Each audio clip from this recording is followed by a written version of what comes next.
اگر آپ پرسکون زندگی گزارنا چاہتے ہو تو ایک جملہ اپنی میموری سے ڈیلیٹ کر دو کہ لوگ کیا کہیں گے۔ جسے آپ کی پرواہ نہیں اسے اس کے حال پر چھوڑ دو۔ حد سے زیادہ عزت دینا بے وقوفی کے زمرے میں آتا ہے۔ حال چال پوچھنے کے بعد جب لوگ آپ کا پیشہ پوچھتے ہیں تو ان کی مراد یہ ہے کہ آپ کتنا پیسہ کماتے ہیں تاکہ اس حساب سے آپ کو عزت دی جائے۔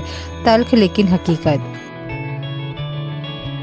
اگر خریدنا چاہتے ہو تو آخرت کا سودا خریدو۔ اگر مٹانا چاہتے ہو تو تکبر کو مٹاؤ۔ اگر پڑھنا چاہتے ہو تو قرآن مجید پڑھو۔ اگر لینا چاہتے ہو تو بزرگوں کی دعا لو۔ اگر مانگنا چاہتے ہو تو خدا سے مانگو۔ سب سے بہترین سبق وہ ہوتا ہے جو ہم خود چوٹ کھا کر حاصل کرتے ہیں۔ کتابوں اور مشاہدوں سے انسان سیکھتا ضرور ہے، مگر جو بات خود تکلیف سہ کر سمجھ میں آتی ہے وہ کوئی دوسرا نہیں سمجھا سکتا۔ ہم زندگی میں اتنے مصروف ہو گئے ہیں کہ اپنے پیاروں کو تحفے میں گھڑی تو دے سکتے ہیں مگر وقت نہیں۔ تصویر میں ساتھ کھڑے ہونے والے دوستوں اور تکلیف میں ساتھ کھڑے ہونے والے دوستوں میں بہت فرق ہوتا ہے۔ زندگی میں بعض مقام ایسے آتے ہیں جب نہ چاہتے ہوئے بھی اپنے جذبات کو دفن کر کے اپنے سے وابستہ لوگوں کی خواہشات کا احترام کرنا پڑتا ہے۔ انسان کا سب سے بڑا کارنامہ یہ ہے کہ وہ اپنے دل اور زبان پر قابو رکھے۔ غموں سے پریشان نہ ہوا کرو، یہ تو تمہیں اللہ کے نزدیک کرتے ہیں۔ وقت ایک تلوار کے مانند ہے، اگر تم اس کا صحیح استعمال نہیں کرو گے تو یہ تمہیں ہی کاٹ کے رکھ دے گا۔ والدین اپنی طلاق یافتہ بیٹی کی تو دوبارہ شادی کروانا چاہتے ہیں، لیکن اپنے بیٹے سے ایک طلاق یافتہ لڑکی کی شادی نہیں کروانا چاہتے۔ اپنے وہ نہیں ہوتے جو رونے پر آتے ہیں، اپنے وہ ہوتے ہیں جو رونے نہیں دیتے۔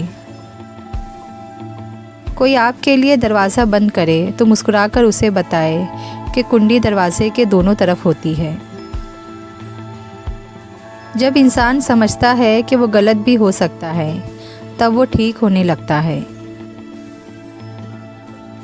آج کل رشتوں کی نہیں مطلب کی قدر ہوتی ہے۔ انسان کسی بھی بات پر بھٹک سکتا ہے، اس لیے اللہ تعالیٰ سے ہدایت، فضل، رحمت، عافیت، صبر، شکر، بھلائی، حیا، علم، عزت، مغفرت اور ہر قسم کی دعائیں بار بار مانگنی چاہیے۔ اپنے سے کمزوروں کے ساتھ کیا جانے والا سلوک انسان کا اصل اخلاق ہوتا ہے۔ اگر کبھی زندگی میں ایسی تکلیفوں سے گزرو جن کا کبھی گمان بھی نہ کیا ہو تو اطمینان رکھنا کہ اللہ تمہیں راحتیں بھی ایسی ہی عطا کرے گا جن کا کبھی خیال بھی دل میں نہ گزرا ہوگا۔ سچ جیسی عبادت کوئی نہیں ہے اور جھوٹ جیسا گناہ کوئی نہیں ہے، جس میں جتنا سچ ہے وہ اتنا ولی ہے۔ زہر خوبصورت پیکنگ میں بند بھی ہو تو وہ زہر ہی رہتا ہے، اس لیے خوبصورت چہروں کے پیچھے بھاگنا کوئی اچھی بات نہیں ہے۔ ماں باپ کو بے وقوف سمجھنے والے بھول جاتے ہیں کہ وہ بھی بے وقوف کے بچے ہیں۔ جب آپ جوانی میں بچوں کو وقت نہیں دیتے تو بچے بڑھاپے میں آپ کو وقت نہیں دیتے۔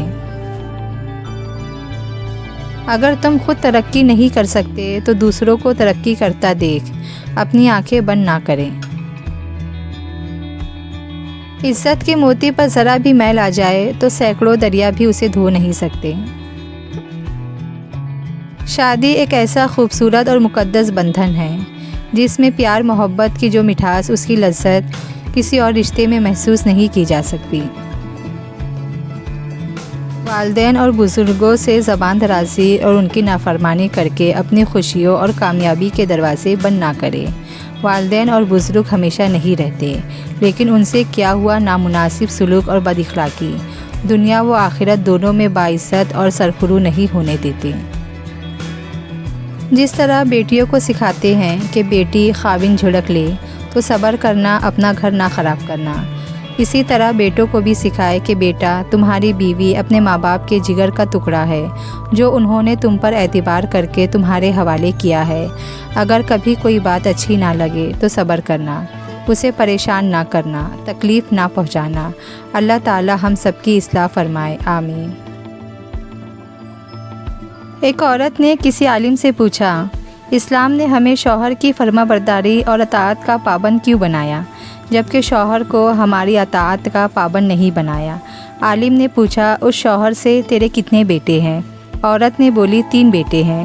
اس پر عالم نے جواب دیا، اللہ نے تجھے ایک مرد کی اطاعت کا حکم دیا اور 3 مردوں کو تیری اطاعت کا حکم دیا۔ تیرے ساتھ اچھا معاملہ کیے بغیر وہ ہرگز جنت میں داخل نہیں ہو سکیں گے۔ اب تو ہی بتا زیادہ پابند کون ہے؟ عورت بولی، بے شک اسلام جیسی نعمت پر اللہ کا شکر ادا کرتی ہوں۔ عورتوں کو امیروں سے شادی کا لالچ اور مردوں کو حسن کا لالچ لے ڈوبا۔ دینداری کو سب نے پیچھے چھوڑ دیا۔ کچھ مت سمجھیے، آپ خوش رہیں گے۔ سب کچھ بھول جائیے، آپ اور زیادہ خوش رہیں گے۔ ہر کسی سے پیار کیجیے، آپ بہت زیادہ خوش رہیں گے۔ عورت سے اس کی عمر اور مرد سے اس کی تنخواہ نہیں پوچھنی چاہیے، کیونکہ نہ عورت اپنے لیے جیتی ہے اور نہ مرد اپنے لیے کماتا ہے۔ تکلیف میں بہت رو لینے کے بعد جب درد اس مقام پر آ جائے کہ آنسو تھم جائے، وہاں سے مضبوطی کا سفر شروع ہو جاتا ہے۔ پھر فرق نہیں پڑتا کسی خوشی اور دکھ سے۔ والدین کی جتنی عزت فیس بک پر کی جاتی ہے، اس کی آدھی بھی اگر حقیقی زندگی میں کی جائے تو کسی اور کو کہنے کی ضرورت نہ پڑے کہ میرے لیے دعا کرنا۔ ایک بندے نے عالم سے پوچھا، دجال کے ماتھے پر تو کافر لکھا ہوگا، تو کیسے ممکن ہے کوئی مسلمان اس کی پیروی کرنے لگ جائے؟ جواب دیا، سگریٹ پر صاف صاف لکھا ہوتا ہے کہ تمباکو نوشی صحت کے لیے مضر ہے اور کینسر کا سبب ہے۔ کیا لوگ اور مسلمان صاف صاف لکھا پڑھ کر نہیں پیتے؟ کسی کے برا کہہ دینے سے نہ ہم برے ہو جاتے ہیں نہ وہ اچھے۔ اپنی زبان سے ہر شخص اپنا ظرف دکھاتا ہے، دوسروں کا عکس نہیں۔ لوگ میری باتوں کا 1000 مطلب نکال لیتے ہیں، لیکن میرا اللہ میری نیت جانتا ہے۔ مجھے اللہ کی مرضی کے مطابق جینا ہے، بندوں کی مرضی کے مطابق نہیں۔ جو اکڑتے ہیں وہ ٹوٹ جاتے ہیں، جو جھکتے ہیں وہ پھر سے کھڑے ہو جاتے ہیں۔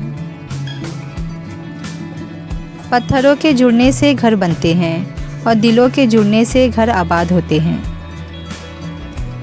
ہم اپنی شادیوں پہ مخصوص لوگوں کو بلاتے ہیں، لیکن ہماری خواہش ہوتی ہے ہمارے جنازوں پہ سارا شہر آئے۔ جو مل رہا ہے وہی تمہارے لیے بہتر ہے، تم نہیں جانتے لیکن دینے والا خوب جانتا ہے۔ جسے تم بہت پیار کرتے ہو اسے کبھی زندگی میں آزمانا مت، کیونکہ اگر وہ گنہگار بھی نکلا تو دل تمہارا ہی ٹوٹے گا۔ ٹھوکر وہی کھاتا ہے جو راستے کا پتھر نہیں ہٹاتا۔